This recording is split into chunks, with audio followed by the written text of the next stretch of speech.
that you give us strength and courage, especially to those who preach your gospel. Lord, in your mercy. Hear our prayer. In our Diocese of Brodignol, we pray for Andrew, Archbishop of Wales and Bishop of Bangor, for David, Bishop of Ensley, and for all the cathedral team, and thank you for their gifts. Lord, in your mercy. Hear our prayer.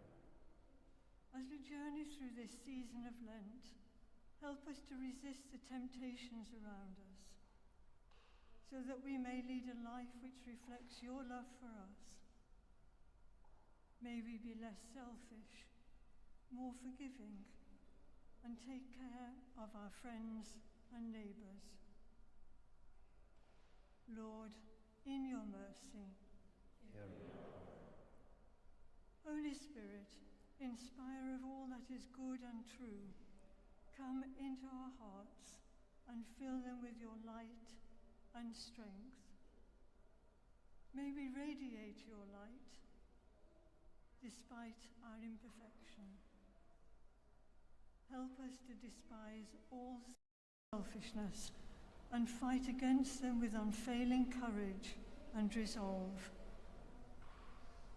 Lord, in your mercy. Hear our prayer.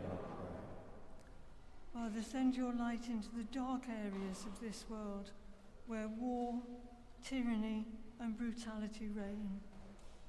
We hold before you the people of Ukraine,